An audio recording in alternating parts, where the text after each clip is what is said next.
All right, it is Friday, 12th, middle of the day here in the US. It's a little bit later over in Europe, and I'm joined by Nicole Heer. I think most of your friends probably call you Nikki, though, right? That's true, yeah. Let's do this. I don't do this that often, but I kind of have this idea that I wanted to, because people don't always know where Switzerland is. And Switzerland's where you're from, and it's where you are. Exactly. It's right in the middle there. Lucerne. Yeah, so Exactly. you're in the middle of Switzerland, and Switzerland is in the middle of N- Western Europe, Yeah. surrounded by a lot of countries that people probably know a lot about: France, Italy, and Germany. And you guys are right here in the middle. hmm And And we'll talk. we are not Sweden. We're Switzerland. No, Sweden is way up here. Very different. Both nice places to visit, but not the same. So I thought I'd start Exactly. with that. Just something fun to do to just give people the reference geographically. And then I also found this really fun thing. Let me see if this works. Oh,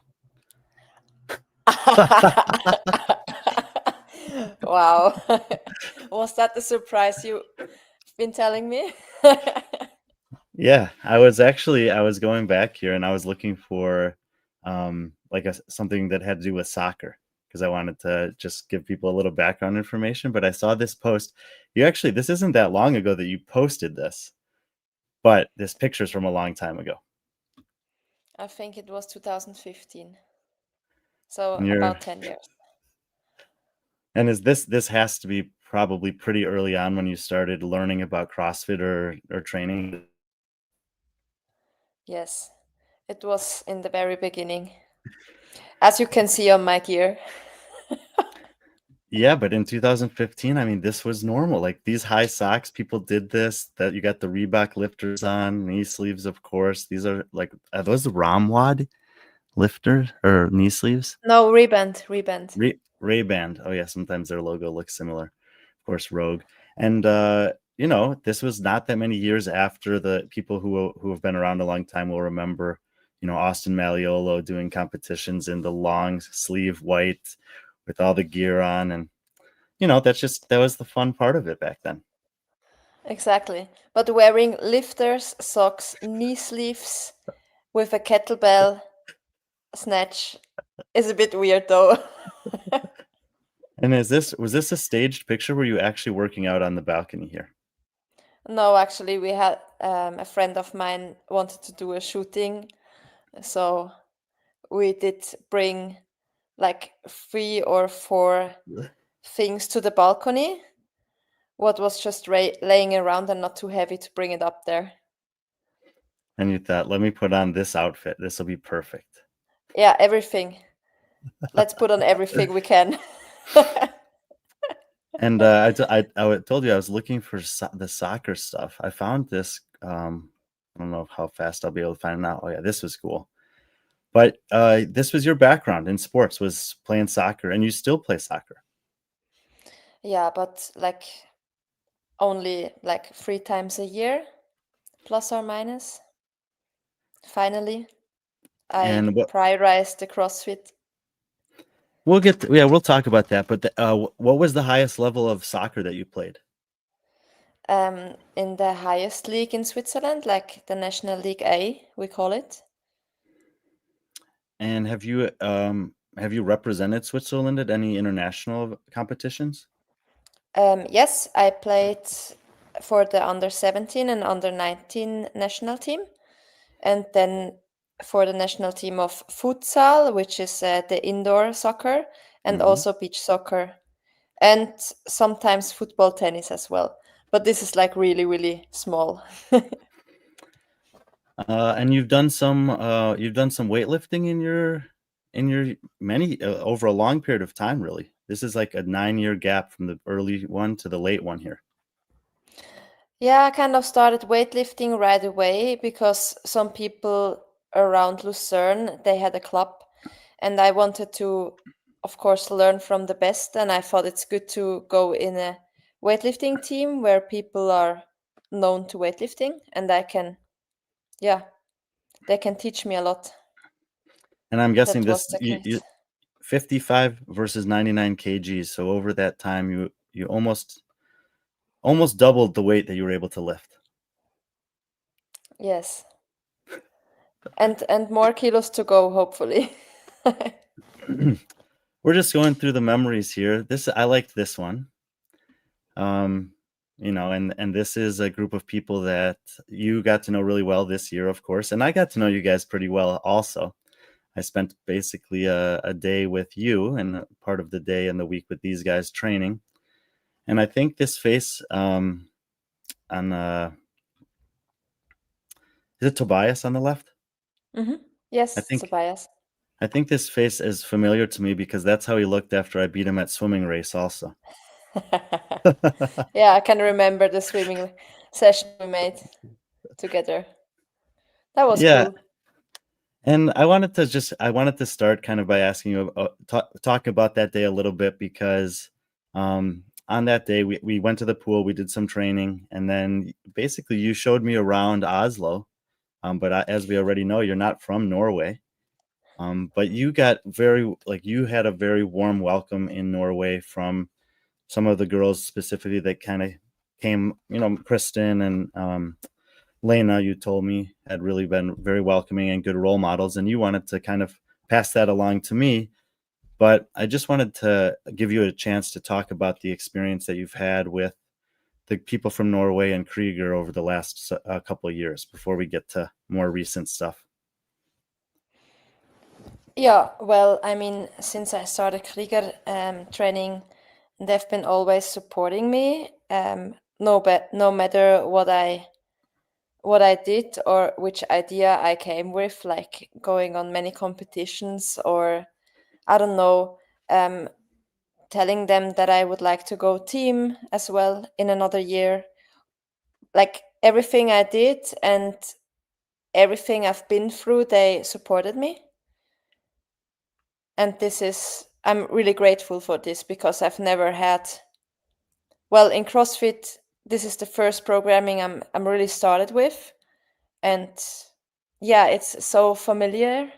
So I know all the people, and yeah, it's just year after year.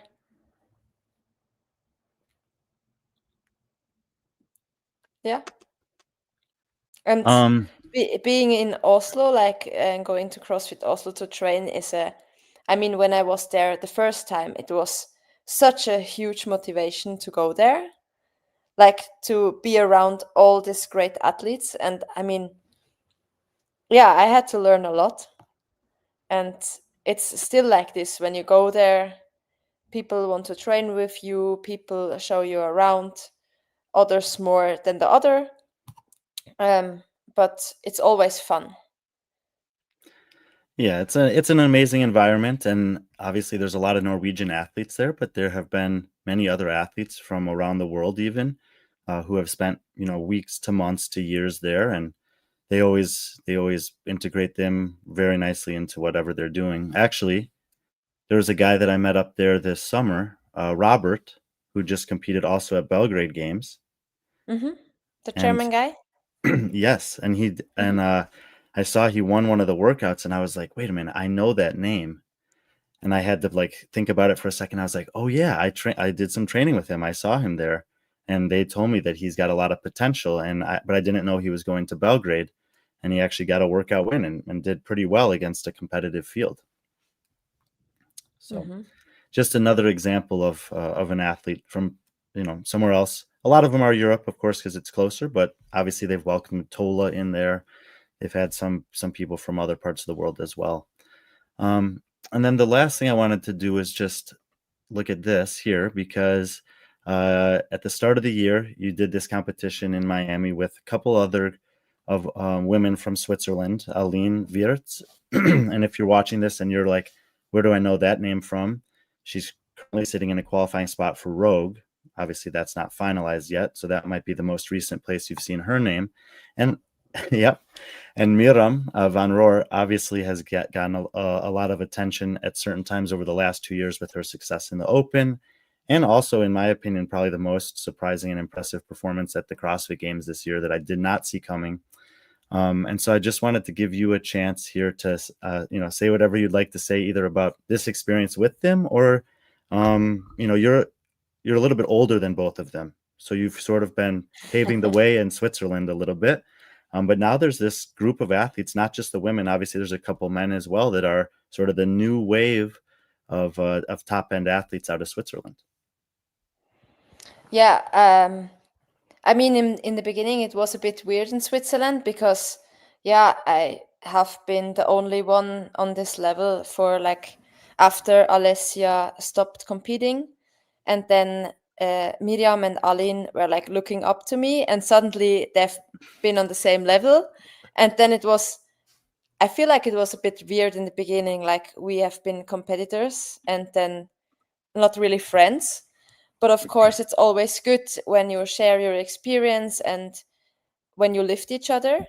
And after some years, I feel like we're getting closer, every one of us. Like we've trained with each other, we talked with each other, and I feel like we became friends. And this is also very cool because people in the beginning, the people might thought that we are against each other, but it's not like this, and we can all help each other in like, I don't know, some has nutrition questions, another one has sleep problems, and the other athlete doesn't want to train alone, and so we can get together and share their experience and everything. And I feel like this has been happening the last year, more than a year, maybe 2 years, and I'm more than proud of Aline and Miriam, what they've been doing in the past months. Like, this is so amazing. And of course, everyone has different weaknesses and different strengths. So I'm so happy for everyone what they succeed. Yeah, Yeah, and it's CJ really cool. and CJ says here that's a ridiculous team in a good way. And it's one of those things, like, when if you actually are a person who loves watching, competitive fitness and following the top athletes, and you took a moment to just look through the teams of three rosters that go to Wadapalooza, we can just talk about last year. Like, there's 30 teams in that division that are like, they look like this. You're like, what the heck? All these athletes are amazing. It's just and a lot of them come from all over the place. A lot of them represent a country or a region when they go there. But when you have that many good teams and so few workouts, and so you can only 8 minutes, 12-minute workouts. Sometimes you just don't get to see everyone. That's why you got to go in person. But yeah, this was really cool when this came out, and obviously was the start of this year for you. And this year for you has been a little different than some of the other years. As we saw, you've been doing this something like this since 2015, 2016.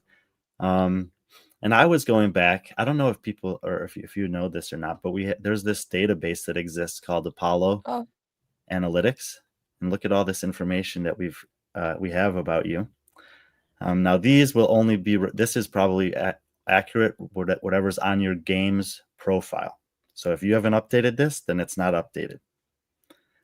I'm just a little bit heavier now. That's it.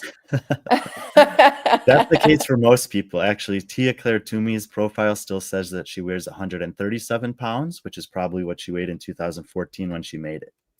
And then we go and we've tried to find competitions that you've done over. We obviously didn't start this in the beginning, so we had to go back and find a lot of stuff. But I bet you there's some stuff in here. We have, the World Championships of IF3s going all the way back to 2019 for you. And that's something that you've done most years, if not every year. I mean, here in 2021, you did it as well.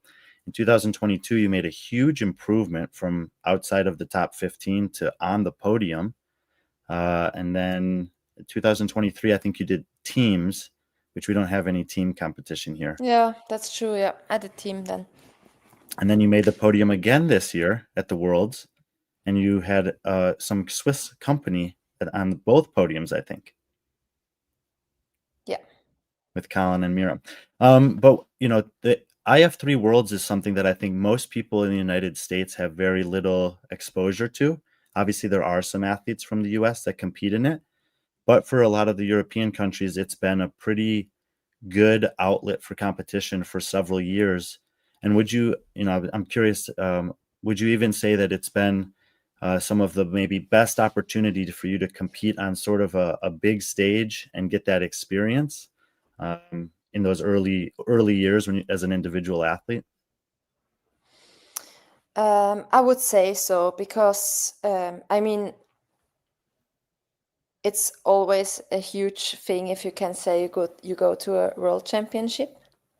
And I mean, the EF3 World Championship and European Championship obviously doesn't have all the athletes in there who are good in CrossFit. And sometimes that's a bit sad because even if I go on the podium, I know that there have been missing out a lot other athletes who would have made it easily to the podium. But at the same time, the Norwegians and the Swedish girls are there almost every year. And so I still got to compete against Matilde or Seher, and Alin was there. Miriam goes to IF3.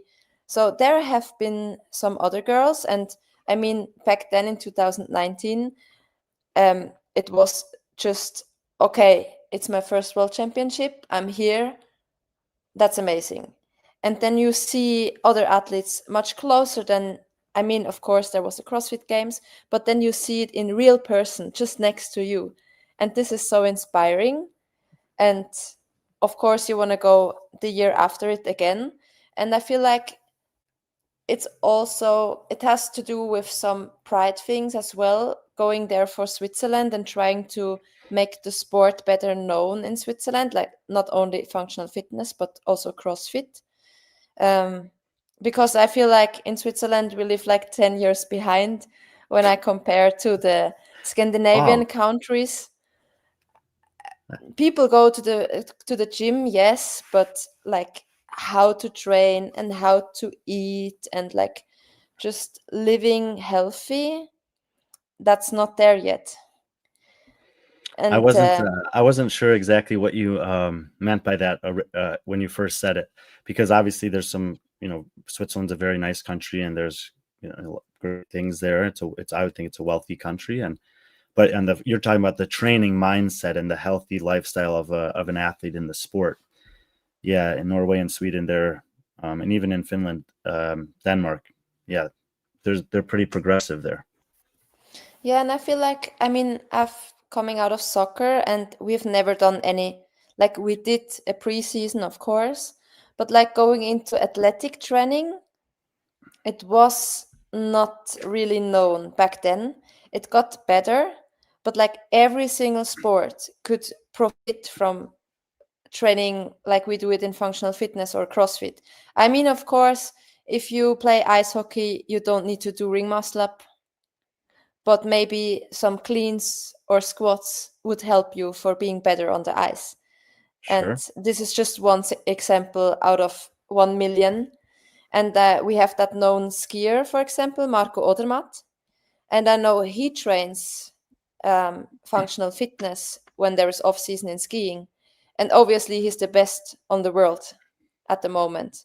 So I feel like it is beneficial if you do train the right way, and functional fitness / CrossFit is just beneficial for your whole life. I think anyone who's done it would not disagree with that. Yeah. So you did the IF3s here. You also did Dubai Fitness Championships last December before coming to Wadapalooza. And as we can see here, this is not your team result. You did both individual and team that year. Yes. And then you did do the Open. See that Yes. 102 there? That's why I left you out of the top 100.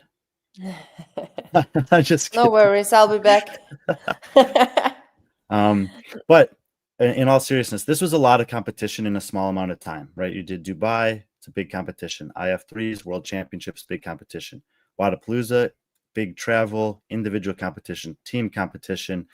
You laced them up for the Open. You did, very well in the Open, but you then, you at some point after the Open, you made a decision to stop competing for the year. or at least for the rest of the game season year. And I was wondering if someone who's been doing this so long, obviously has the ability to be at these major competitions, top 10 in Dubai, very good result. And then to take, 6 to 8 months off, what was the thought there? Well, to be honest, when I got home after the games, we had the Swiss Functional Fitness Championship just 1 week after the games. And it was a weird game season. Like the games week was not cool at all. And then I had to go back and do the qualification for the Swiss, for the Worlds, like going to the Worlds. I need to be on the podium for the Swiss Championship, which wasn't a big thing, but you still need to go to the competition.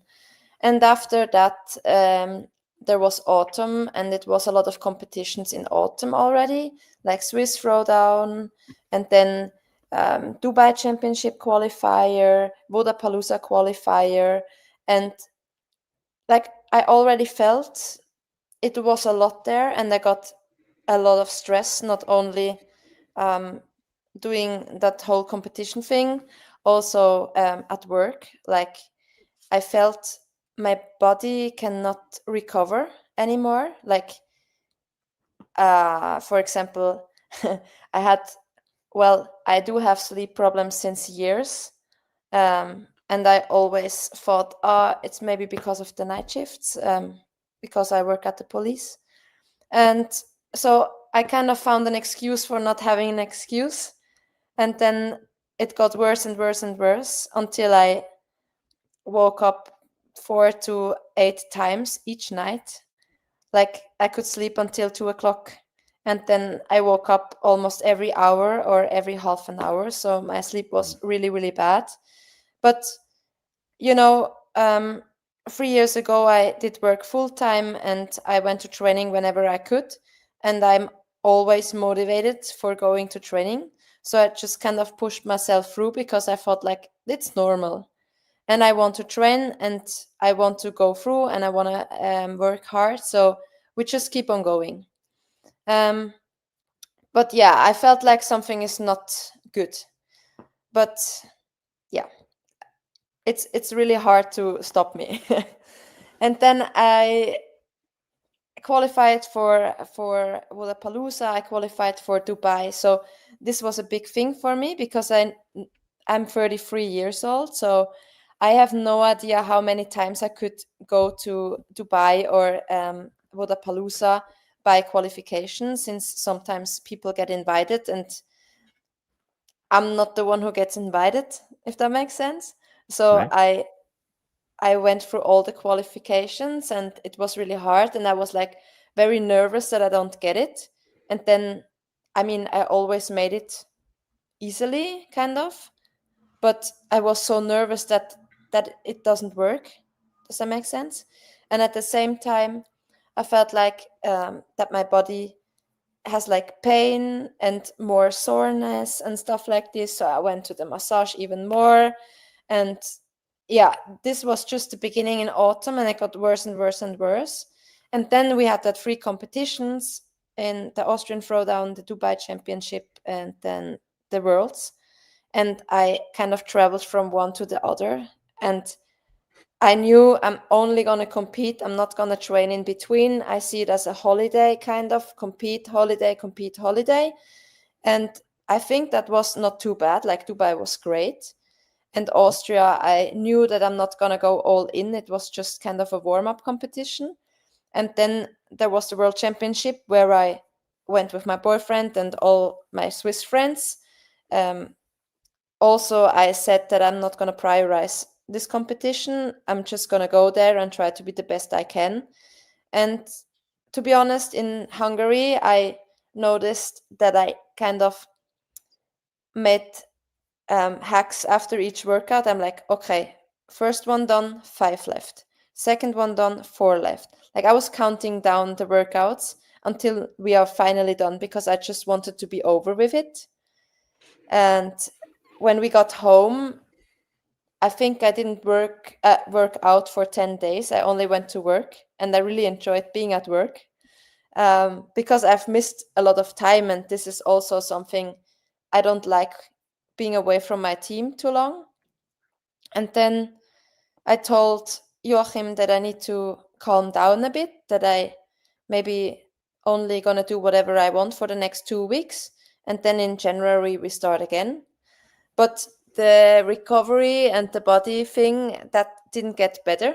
I mean, it was a bit up and down, and always when I felt, oh, it's a bit better, it got even worse. So yeah, it was just going on and going on. And then there was Wodapalooza, and I was not ready to go to Wodapalooza, and I really thought about to cancel it. But at the same time, as I said before, I was so happy that I qualified, and you just need to do the experience at Wodapalooza. I was there a few years ago in a team, and I knew that we are going to be in the team, and the team thing was really important to me.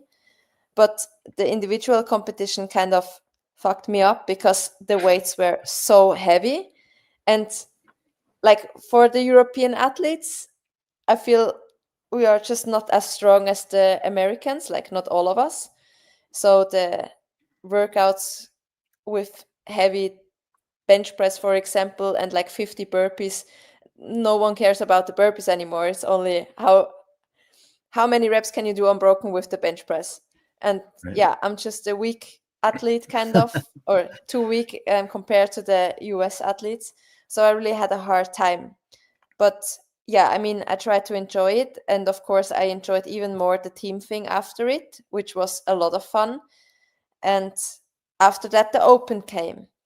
And the opens, like, I did the workouts, and I also said I'm only going to do it once. But of course, all the workouts, I was disappointed after it. I wanted to be better, but my body could just not send it.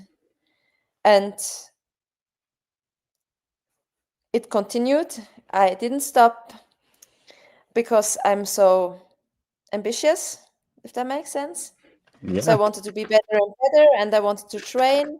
And then, yeah, in April, that one day at work, I mean, I did work some days in between, but it was really hard for me because I didn't get enough sleep, and the training was shit, and my body hurted. So I just made day after day, and then was that one day I had to tell my boss what's going on, and I was really on the edge. So he told me to go home and see a doctor, and then I got diagnosed of a burnout and depressions, like really middle to hard depressions, but not the depressions everyone knows, that you're kind of be in bed and you don't want to get up because you feel like you don't want to do anything. It was more the other way around. Like I was so stressed that I was like in a wheel house. Is Yeah, it yeah, right? yeah. Wheel thing. So yeah, and I didn't really expect that because I was like, oh, I don't feel sad. I don't have depressions. And then he goes, yeah, but if you do the other way around, it's kind of even worse because you're gonna hit the wall all the time, again and again and again. I And saw this this. happened. I actually saw this post today. This is a coach named Sam Smith that I think most people probably don't know too much about him, but he's been coaching for a long time. He came up under James Fitzgerald's methods in OPEX and whatever. He coaches people. He posted this. You might be fitter than you think, but fatigue is hiding it from you. And he goes through some stuff here. Training builds fitness, but it also builds fatigue debt. If the debt piles too high, fatigue overdraws your account. He talks about some different stuff through here, but it sounds, it's very similar. And here's his clear fatigue, reveal fitness.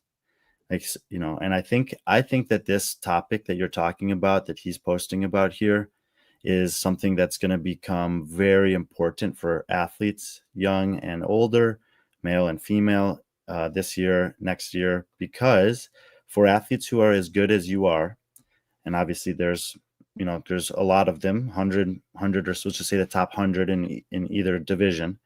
There's more opportunities to compete at a high level now than there ever have been, with the IF3s, with WFP, with 2 Wadapaloozas, with Rogue, with the CrossFit Games season that's going to have at least 3 stages.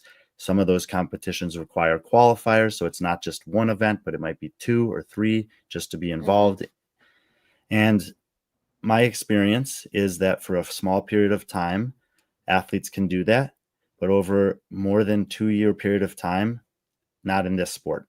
It's too, the competitions themselves are too demanding. The training is too difficult. The demand of the athlete outside of the gym to become good enough to perform on the field of play is a lot. And like you said, the sleep matters, the nutrition matters, the stress management matters.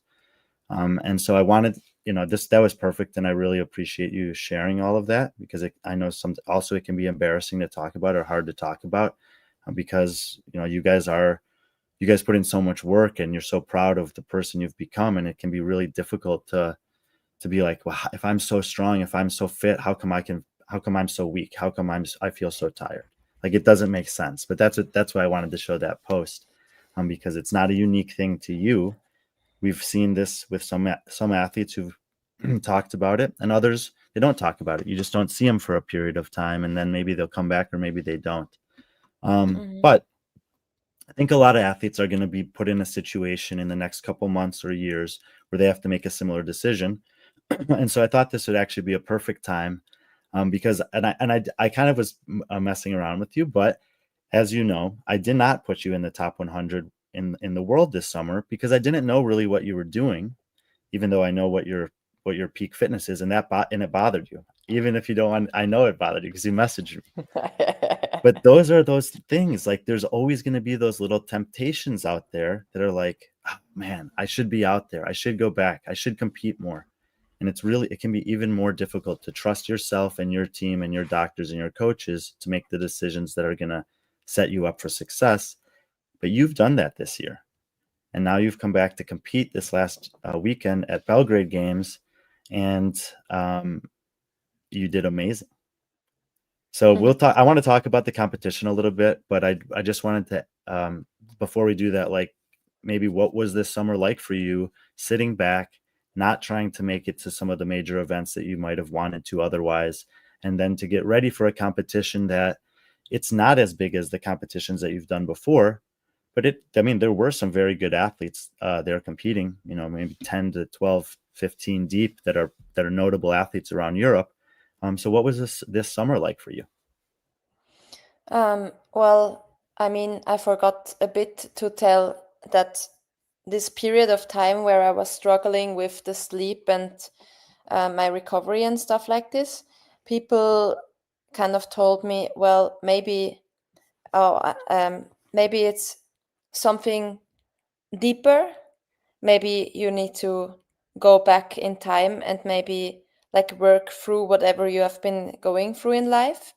And this kind of made me think about it, because when I was younger, like, my childhood was pretty shit, and then I also got some trauma situation, kind of, where, for example, my father did suicide when I was 17, and then I lost my best friend on a car accident a year later, and stuff like this. Because I've never went to a psychologist to talk about it, I always, like, well, that's me in a character and as a person. When shit things happen, like the losts, they always made me stronger. It's the same on a competition or sport wise. When you lose and you want to learn from it, you get more out of it than when you won. That's the biggest thing for me, and I feel like that made me kind of a fighter. But then I was like, okay, maybe I need to sit down and think about what happened, because I never thought about things. I never, like, I talked with my friends, but I never went to professional help. So I thought about all this stuff. The next thing was, okay, I'm a police officer and I deal with situations and pictures through the entire work. Is something there that bothers me? Like, or I always feel like I'm fine with everything, but maybe I don't. Maybe I lie to myself. Maybe my whole life is a lie. Like, I really made myself think about, everything what could be around. I was like, okay, I mean, I'm in my apartment, but I don't feel happy here. I want to change things. I always want to change things.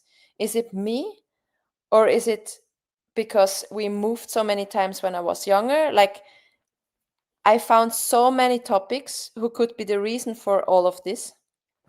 And then I went to the psychologist in the end after the doctor said, I don't need to go to work anymore. So you need to get healthy first. And then I went in a clinic, because I wanted to get professional help, and I also wanted to get the most efficient help. So I went in a clinic and I stayed there for 7 weeks. And they told me, like, after 5 minutes talking to this doctor over there, you got ADHD, like 99%. And I'm like, what? ADHD? Me? And I mean, I knew I'm very motivated to do sports or stuff, and best thing going to 10 weddings on the same times. But that I have ADHD, I was like, okay, that's new. So we have a new problem now. So all the problems I thought about, it's maybe not the case. It's just the ADHD. So we talked about that a lot, and I had to fill out questionnaires, like 10, 20 different questionnaires, where I thought, all right, is this question for me? Like, they really, that this questionnaire kind of knows me. It was so weird, but it was so clear then, because for all the questions I had, there was an answer. It was always, it's ADHD. Like, one thing, for example, why is Nikki doing so many competitions? All the other athletes go to a competition and then they rest for 5 months and then they do another competition. So here is the answer. It's my ADHD. Like, I just need new things coming up that my dopamine kind of gets enough. And yeah, like, I'm like, okay, so I'm in the clinic now. I know a new thing. So what are we gonna do now? So it was all about finding medication, kind of. And then the next thing is that this had I'm in the Swiss national team of weightlifting. So the weightlifting has a doping control thing. So I cannot only just take Ritalin, we say is the medication. I cannot only take this, I need to have approval that this is okay, that I do it. And I also could not, like, try it first, because if they come and test me tomorrow and I tried it today, I'm fucked. Right. So it was a really hard time, like, finding something what helps me. But my doctor said that probably this is also the reason you're gonna wake up all night, because at 2 o'clock your brain is like, okay, you slept enough, we're gonna have tasks. We want to do this, this, this, and this, and this. And, like, voices in my head doesn't make me sleep. I'm like, yeah. And the next thing is that I want to move all the time. Yeah, like, I found out so many things about myself. And of course, many people do have ADHD. And of course, for, like, CrossFit or sport, this is a huge win as well, because you're motivated to train and do stuff. But at the other hand, you need to recover from all that. And, like, sitting on a sofa and doing nothing for 3 hours, it's not possible. Like, I'm getting so bored watching TV. I need to have my phone, I need to do something else, and I will be here and I feel like, okay, we did laundry, I need to do the laundry, I need to do this, I need to do that. And yeah, this is mostly what goes on in my brain or in my head. And it was good that we found clearness about that. And yeah, I spent the time in this clinic then 7 weeks. And Joachim told me to not train. Like, we did not train a lot, and it was horrible because I could not move. He was like, you need the energy for the things you're gonna learn there. Like, I was in, like, wood lessons where we did stuff with the hands. And yeah, it was really special, but I was really open to it, and I wanted to learn a lot about myself and about the illness. And I needed to be patient. And every week we did a little bit more in training, and more and more and more. And he told me that I will be ready in September, so I just trusted him. And I also trusted the program, like the clinic stuff, because I felt like when I'm sitting at home and then I see my psychologist like every 10 days, we are not getting there. We are Mm. we don't find out what's going on. We don't find out what helps me. Like everything goes much longer. And this is the reason I went there, even though in the beginning I was like, oh, I go to Shutter Island, what the fuck? Like I really didn't want to do that in the beginning because yeah, obviously in my job I also have like connections to kind of things. Yeah, Sure. it was weird, but I did it. Yeah. Uh, yeah, and I would say that what you've said specifically about Joachim and Krieger training, they're very in tune with what's going on with the athletes outside of the gym. Like they have a very, very, very profound understanding that that stuff matters, and taking care of the things outside of the gym, which is going to look different for every athlete and at different times of the year and different years. Is important. And if we're not doing that, then it doesn't really actually matter that much what's happening in the gym. And this is just another example of a story that I've heard that really support. I've seen it myself in conversations with him and other athletes in Norway that I've talked to. That this is something that they really take seriously, is making sure that their athletes are in a good place in life so that they can train with and get the most out of training, I guess. And I feel like it's even more important to be in life and not only care about the gym thing, because I mean some athletes, they have so much to do out of CrossFit, and then there's some athletes that don't do anything, they only train. And then I mean it's the same at work. For me, the most people don't get problems during work, but if everything around the work is too much for you or you cannot handle it, then suddenly you are sick.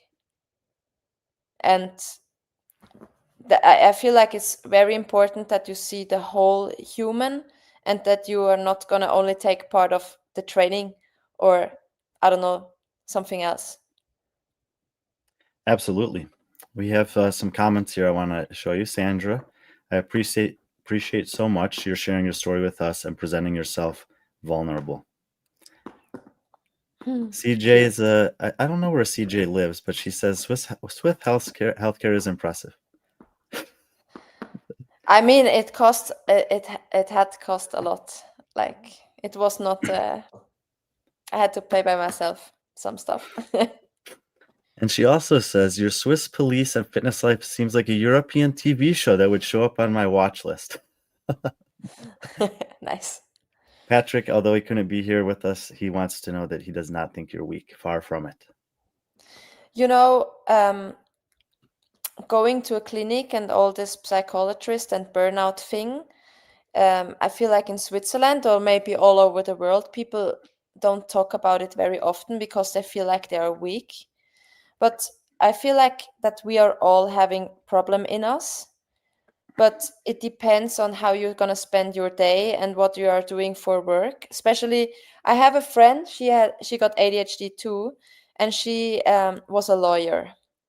So her work was really like this. So she could not be a creative in work. And then she was like, fuck that. I don't like the work, or I need to move before and during lunch break and after the work. And I'm like this, nervous all the time. And then she went to the job help center where she talked about, is this the real job for me? Because she did like a master and a doctor and like a lot of things to get a lawyer. Oh, yeah. And in the end, he was like, girl, you got ADHD. You need a job in like, you need to be in a project manager where you have like 10 different tasks to do, because then you can be creative and do whatever your character is, you know. So I feel a lot of us are also doing maybe not the right thing. And then I feel like it also depends on, while you're going through life, are you reflect yourself as a person? Do you reflect, do I like this, do I like that, what am I actually doing, or am I just going through whatever? And I feel like, yeah, reflecting is not something people do, or maybe they know but they don't change anything, because changing stuff is hard sometimes. And yeah, if you want to learn from all this stuff, I feel like it makes you more strong to look at the problem and then learn from it, because now I know this is never going to happen again, that I'm going to hit the wall, because now I know that I need to focus on not hitting the wall. But otherwise I was like, oh, why, I'm just strong and I go through whatever they want me to, you know. And this was the opposite I should have done. Yeah, sometimes you need to take a step back or to the side instead of just pushing through and trying to break down the walls yourself. A lot of people here saying some nice stuff, but we have one guy, Ed Stove. He's a friend of mine, saying hello. And he said it was so good to see you smiling this weekend out in Serbia.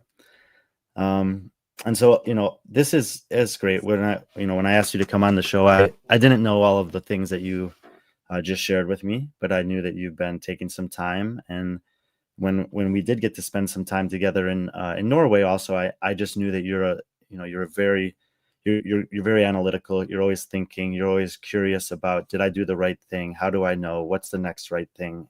Always asking these questions. And so it's nice. It is nice, like Sandra said, that you're willing to share some of this, because I know that there's, like you said, everyone's got something going on. And, a lot of people that would be watching this would be coming here to say, like, hey, Nicole won the Belgrade Games. I want to learn about her. And they would never think that you've gone through all this stuff so recently, and then are still able to come back and do what Joachim said was going to happen, which is be ready for September. Yes. So, going to, well, let's just finish with this before we go to the competition. Patrick, in the US, it's mental awareness month, but mental health is something that should always be aware of. You're not weak, strange, or broken. You are unique in the most extraordinary way. And Patrick has talked about his experience with this on this show sometimes before as well. So thank you for that, Patrick. Thank you. Yeah, so you're getting ready to go to Serbia, and were you nervous going to that competition? Like, how did you feel about your fitness or your preparation? I mean, I felt that the intensity has been coming back, and I also was at my numbers in lifting. So I was excited if my body can handle many days competing. But to be honest, like, the most competition, even semifinals, if we're only gonna do 2 workouts a day and the weights are not too heavy, it's mostly not worse than training. Training has always been harder, I feel like, because you do everything. But yeah, I did not expect whatever happened in Belgrade. I mean, I did test the workouts before I went there. And then also, it was kind of the first competition we only gonna arrive there one day before, because we were like, maybe not too many days to spend there. And I was comfortable with the workouts. Like, every workout was looking like fun. And of course, I knew that the workouts are not too bad for me, but you never know. Mostly, if I feel like a workout is good for me, I'm bad at, and the other way around. But yeah, I was excited to go there, and I also knew that a lot of good athletes are coming there. So I was like, Oh yeah. okay, if we can be in the top 10, nice. Top 5 would be very cool. That was the goal. Let But at me the same time, I told myself I don't want to have a goal. That's what I told myself as well. I just want to enjoy and see if I'm back.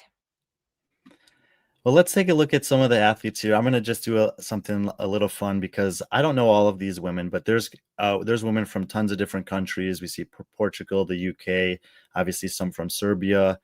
I think this is Israel, Turkey. Jessica, actually, I covered a competition that she did in Italy. She placed in the top 10 there in July. And as you start coming up here, you see some German girls. Christiana Babe out of Greece. She has had some good competition success in the past. I met Hannah Molan. I believe she's from Slovenia, probably the fittest woman there. And Emma Galova, I've covered in some competitions there. There were a few athletes that traveled down from Russia, as we see Anastasia Dodanova, Valentina Magaladi. Very good success in Italy in recent competitions. Some Finnish athletes that came down, Justin Kacheva out of the UK. And then when you start getting into the top, 15 here, and these are the final results, like Eva Rampazzi podiumed at competitions in Europe. Kerttu Aho as well up in Finland. Kika always competes in the Balkan regions. Maya Lalosh, most people know her as his girlfriend, but she's getting pretty good. Erika Ekelund's been competing a long time out of Sweden. Marika Seppala is a strong athlete from Finland. Rika, do you know Rika? Rika, yeah. I got to know her on the weekend. I think I haven't seen her in Oslo yet. Yeah, it just seems like there's always a new Norwegian female athlete that's popping up, whether she's been on the teams and now she does an individual competition, or she's been like training next to the ones that and then suddenly they're out there. But there's just so many good, especially women coming out of Norway. And then you have, athletes like Madeline Persson, who's been top 20 in Europe before, Natalie Bibarica. People may have seen her at WFP. I actually don't know too much about Aphrodite. Syria Meha obviously made big moves this year, making it to the CrossFit Games. Camilla Takeeva just competed at WFP. And then the top ones up here, Rebecca Wittesen, Leah Storen, who you definitely know. Karen Frey, who was the clear favorite, I would say, for most people coming into this weekend. And then there you are. So yeah, very good group of athletes, a lot of competitive athletes. Thank you, Sandra. Greece, not Israel. And yeah, and so I think your expectations, you said you had no goals for the weekend, but your goal was really to just enjoy being back in competition. We already heard from Ed that he saw you smiling out there, but I mean, look at this. You come to the first day and you won the first two workouts. Like what were just talk to me about this first day. I mean, that's pretty special to do that. Yeah, I have no idea what happened on that day. Like the first workout was I think the longest one we've done on the weekend. And I mean, I do like longer workouts. I like workouts where you just need to go on all the time. And also there was a lot of transitions. It's basically just like playing soccer. Like you just got to find a pace and keep going for however long the match lasts. Yeah, kind of. Maybe that's the reason I like that. But yeah, there is no ball, unfortunately. No. There has been so many competitions. Also when doing workouts at CrossFit Oslo, I was not by myself because I felt like, oh, I need to do it like they do. I need to do whatever my coach says I need to do. And I feel like in this workout, I did test it. And I was like, this is exactly my jam. So I just need to go on whenever I feel like I need to be faster in this or that movement and gonna take more rest or whatever in the other movement. So I really focused on myself. And Leah was really fast in the box jumps and then on the toaster bar, because I knew I won't go unbroken for the toaster bars because I want to save my grip for the dumbbell snatches then again. And then going back to the box jumps, we had to step down, so there was no need to think about another strategy on the box jumps. And then, yeah, the most important thing was just to not let the grip blow up, because there is 60 heavy double unders in the end. And I knew I only need to do 60, and I did breaks. I needed to break it because my grip was blowing up. But then I rested really quick, and then I went on, and suddenly I was there, and I won the workout, and I really did like have been, but obviously their grip probably blow up even more. So yeah, this was really special. And of course, it's a huge motivation if you're gonna win the first workout of a competition. And the second workout, it was the overhead squat burpee thing. Mm-hmm. It was so important. I mean, in this workout, we all know if you gotta do a no rep on the overhead squats or also on the burpees, we were not allowed to touch any of the barbell. You're gonna lose so many seconds. And I guess we all know as well, if we do that workout again 5 minutes later, maybe you won't have the perfect run. But I would say for me, it was the perfect run, because I'm not an athlete who can move really, really fast, but I just did it smooth and had no mistakes. And I think that's the reason I've won that too. And this was I mean, the first workout's a little longer. You see, there was Natalia was within 2 seconds of you, but the time strung out a little bit. But there were a lot of workouts this weekend where there was not a lot of room for error. I mean, you won this workout by 7 seconds, but 10 athletes were within 20 seconds of that. And from second through seventh was 4 seconds. So I these know. are when there's workouts like this, you got to go fast, but you have to be very precise as well. Yeah. But that's also the reason why the other athletes lost so many points.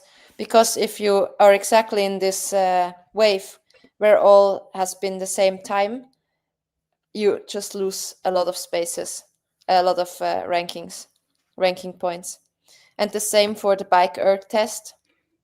I Oh mean, yeah. Well, we can look at that now. I mean, why not? But it's right here.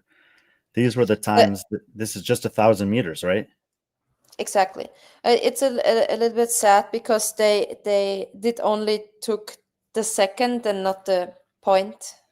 Mm-hmm. Like on the bike erg, it's really important that you have The the second decimals. point exactly. And they did stop it with the watch, like also the seconds to go on the bike. So this is why we all have the same times, kind of. And then at the weight, the same thing with the 5 kilo plates. So I think it could have been more separated, having this. Yeah, no, it's a very, I was noticing it as well. And there's tons of variables that go into running competitions. And this is something that I talk about all the time. And having results like this, we're right here, we're talking about 1, 2, 3, 4, 5, 6, 7, 8, 9, 10, 11, 12, 13 women all within 3 seconds.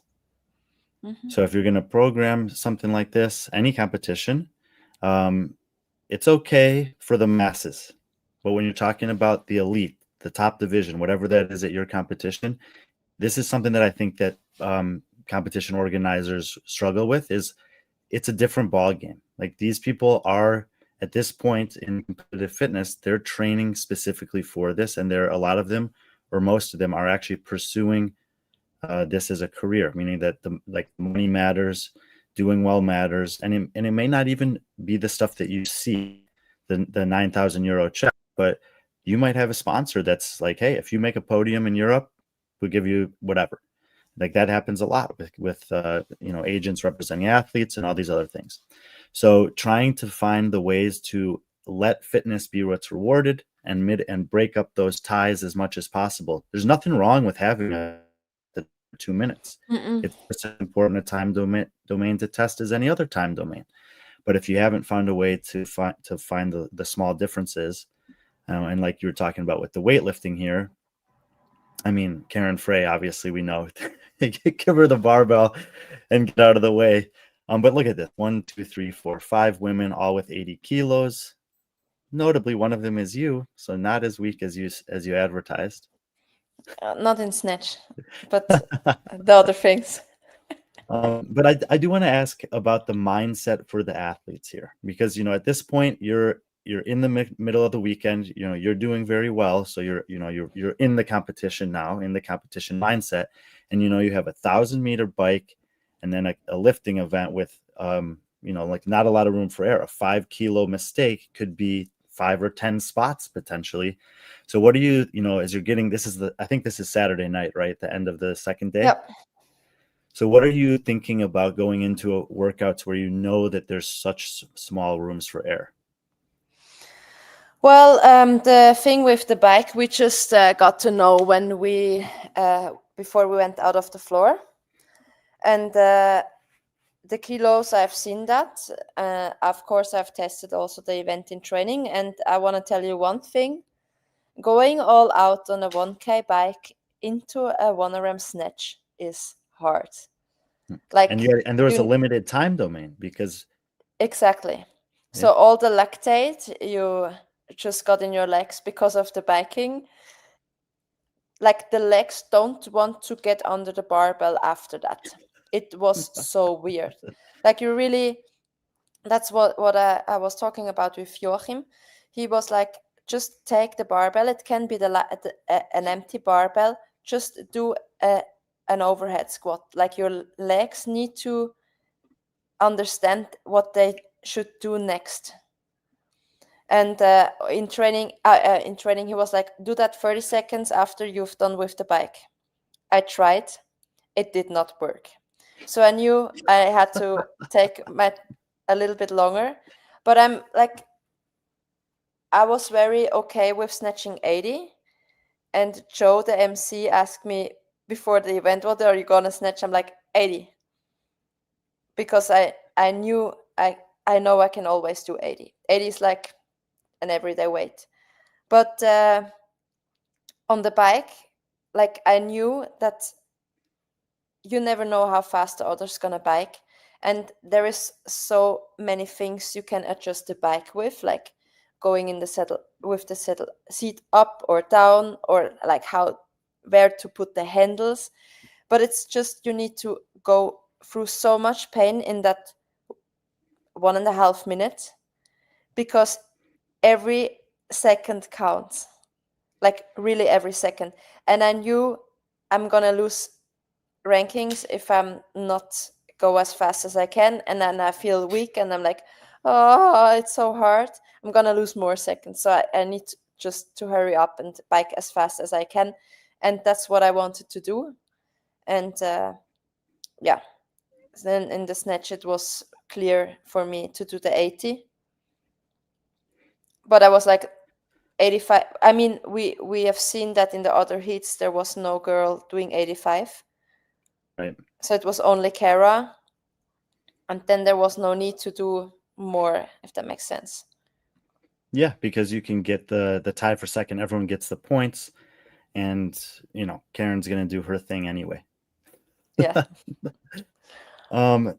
That morning we had a different workout than it was the Belgrade Biathlon, and Erg and traveling around, going to a lot of competitions. I was there. I see a big smile on your face. I mean, obviously, you've already mentioned to people that you have a job with the police academy, so you're trained in shooting. So this was probably something that maybe you were excited to do in competition. I was very excited, but I think we could train it Friday evening or Saturday after the first workout, and it really did not feel great. Like my hands were shaky, and I could. Okay, wait. It's just I couldn't. What you're saying is the athletes had a chance to practice it the day Yeah. before. Yeah. Or the same day, I'm not sure, but there was a venue, and there we could go there and test it. But as I said, it didn't really feel great. I mean, I know where I should put the gun at to find the right target and stuff like this, but we were only allowed to shoot with one hand, for example.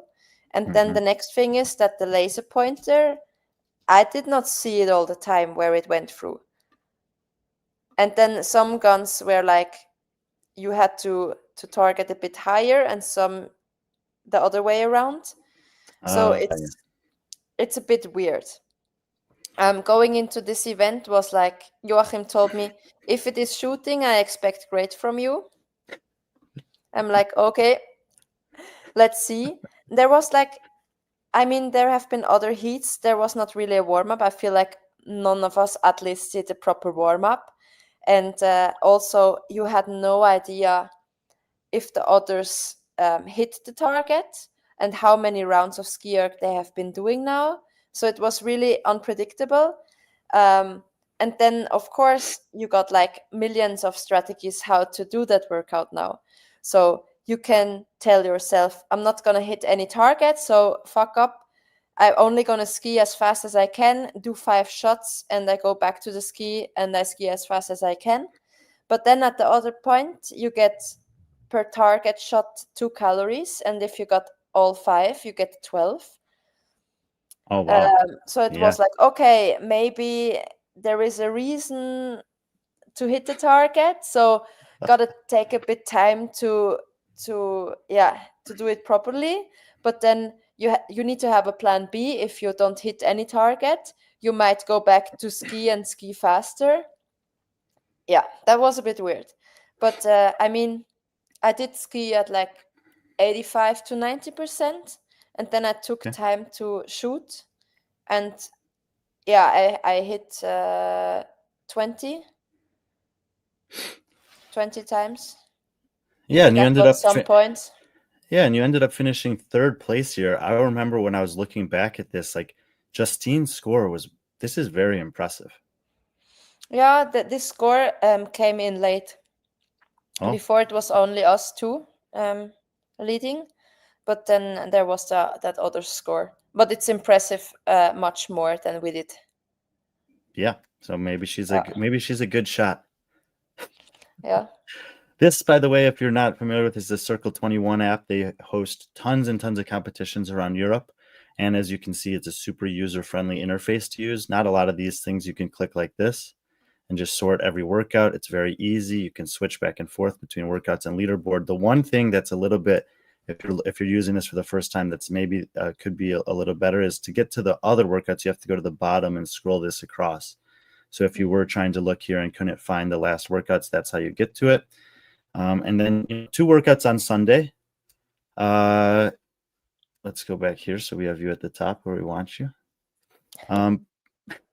Good start in the morning. Velvet Revolver. I can't remember what that was. The Parma slap lunches. Bar muscle up over lunge. We already know that you have a good overhead position. So this is Yeah, nice workout, and then you were in a really kind of comfortable spot going into the finals. yes. But I was afraid, like already from Friday on, I was like, okay, that's a huge lead, and I need to be careful to not throw it away. I knew that. When you go to the final, I mean, if we look at this here, there is some opportunity for failure in this workout, right? It's not a ton of reps, but there are the pirouettes that you have to be precise at the beginning and end, and of course, there's Lego slope climbs in the middle, which if you don't manage them right, can be a problem. But when you look at this workout and you looked at where you were at the leaderboard, because I think it was your worst finish of the weekend. Yeah. But you still won by a ton of points. So was this a workout where you were going all out for it, or were you like really aware that I just need to have a steady performance here and it's going to be good enough? I wanted to perform good in like both, like in all events we've done. In the thing is, I got a little inflammation in my supraspinatus and biceps. So the last workout was like all the workout already with the dumbbell, like getting up the dumbbells, like the heavier dumbbells was a bit painful. The bar muscle ups as well, and then the pulling on the rope was just horrible. I wanted to. I knew I did test it in training, but not really the whole workout because I had so much pain. And then I also felt like, oh, it might be like a power test in functional fitness. So if it's coming up on the final, you just do it, and that's it. But then suddenly we had this black rope where the grip is really shit, like it's really hard rope. Oh, I think I saw someone, maybe Leah had posted something about this. Yeah, exactly. And I mean, it was just a bit, okay, it's not gonna be a sprint now. And I know that a lot of people already, also Colin, for example, at the World Fitness Championship last year, blow up on the rope. Sure. And I didn't want that to happen. At the same time, I didn't need to go really fast, but I kind of wanted to go really fast, so I did whatever I could, but with the safety in my back. But I'm not so happy about this finish, to be honest. I did not risk anything. I didn't even risk the pirouette. But And probably also because the arm a bit, but yeah, no, I'm not happy with that one. but at the end of the day, you were happy. I posted this Exactly. reel previewing the competition here. This is one of the organizers' sons, congratulating you. And obviously, here we're going to see the big smile. And this must have been a pretty cool moment and feeling for you after everything you've been through in the last 10 years and also this year. Yes.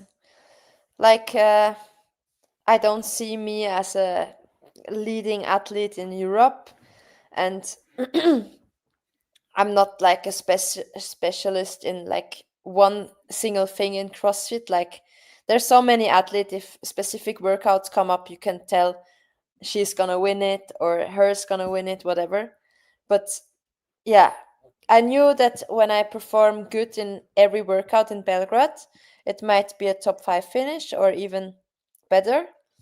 But I did not expect that it was that well, and I'm really proud that I also managed to be ready for the workout when it counted to be ready, like the bike and the burpee workout we have been talking about, because it's also very important that you can bring it when it counts, and like not having too many mistakes. Of course, it's not always your own, it's the judges as well, and blah blah blah, but still, I think this is also important while competing, and it belongs to the sport. Yeah, that's it's very well said, and obviously it's a very international leaderboard here, and it's kind of I don't know if it's becoming the normal, but it's happening more and more often where the women from Switzerland are doing quite well at these competitions. Yes, this is And why we work together as a team now, I guess. so yeah, that's amazing. I was Patrick and I were following along. I was pretty sad not to be able to make it out to Serbia this year. If it was 1 week later, I think I would have come, but with the being so close to WFP and the work I had there, I wasn't able to go. But I did want to, the last thing I wanted to give you a chance to do was just to talk about the competition and the experience there. I know the people who run that competition, and I know the passion that they have for creating a good experience for the community, for their country and the region, and also for the top athletes like you that traveled there. So just looking back on the weekend, obviously the competition was successful and we got to see that, but how was the experience overall? Um, we have been living pretty close to the competition, so we went home between all the workouts, and there was plenty enough time to recover between the workouts, which was good. And also the arena, I felt like there was not like 1 million of spectators, but how they created it, it felt like there have been a lot.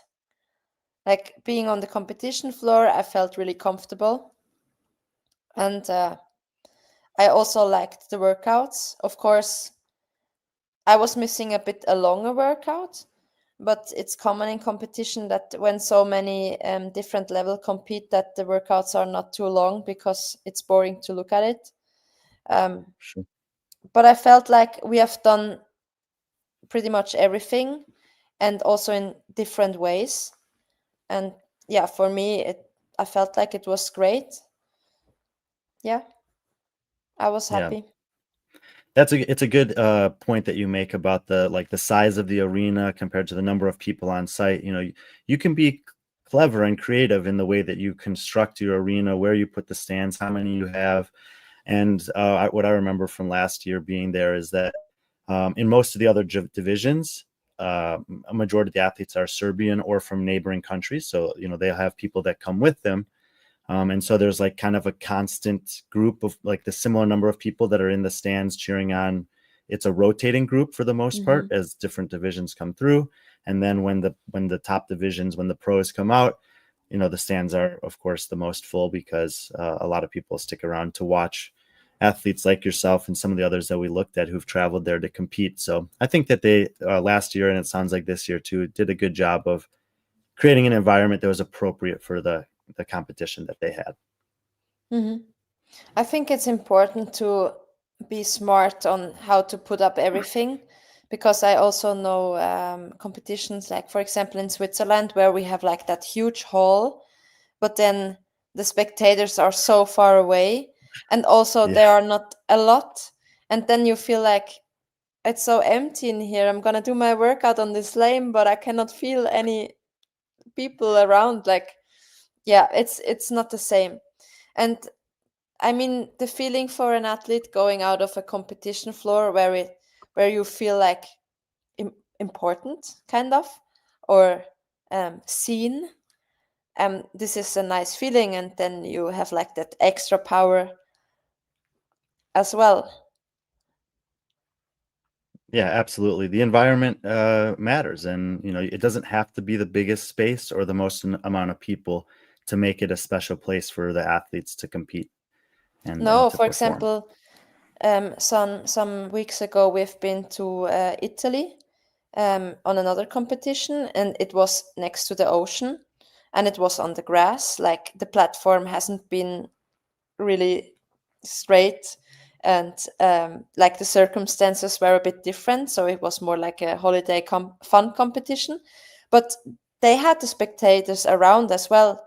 And as I said, it was a holiday fun competition, so people were there sunbathing while they were competing, and then they did enjoy the ocean and pizza, focaccia, I don't know, everything.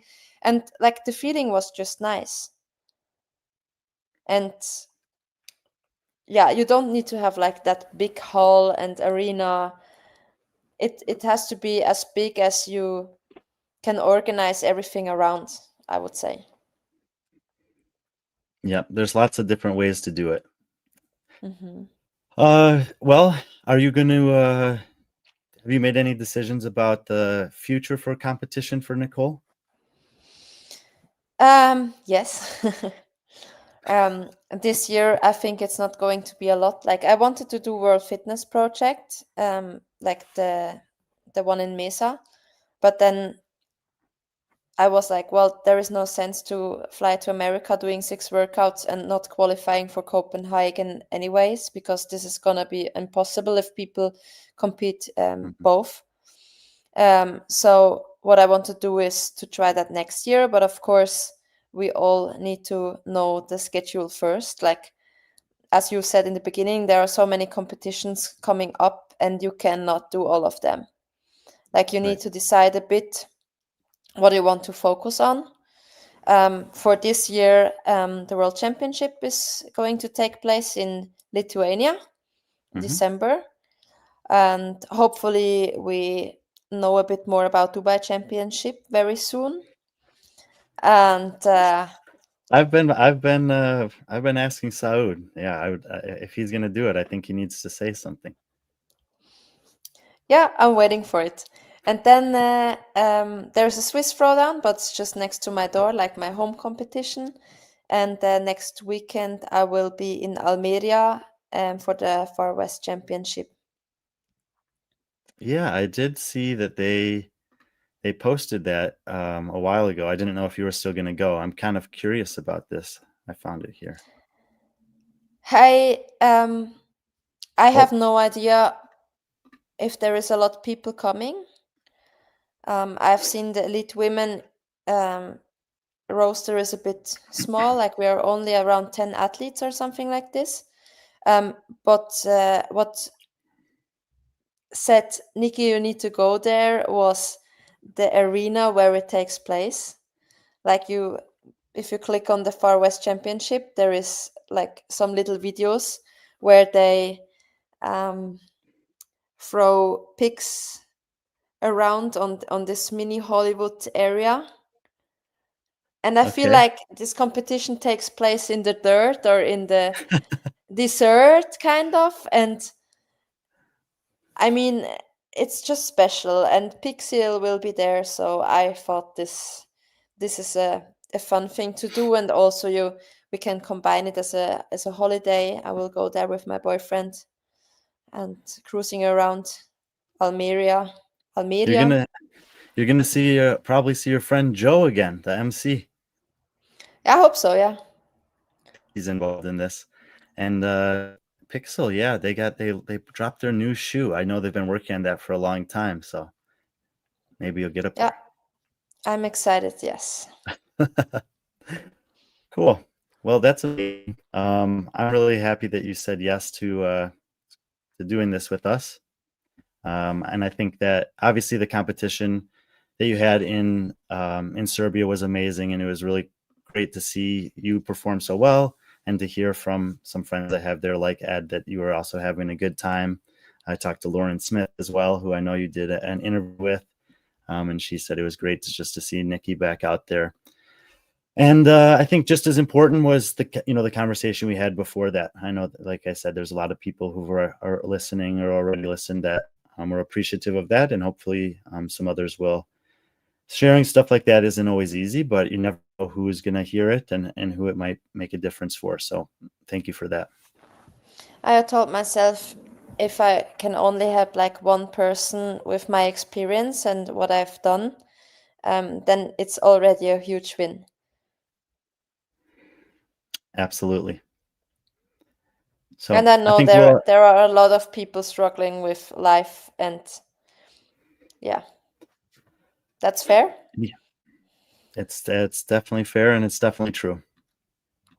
So we'll close it out there. Almost an hour and a half, but great. Thank you so much, Nikki. And Thank yeah, you, Brian. I'll be watching for the Far West. Thank you, and it was really great to be on your podcast. Thanks for being here. I'm gonna shut it down, but we can hang out for a minute and talk. All right.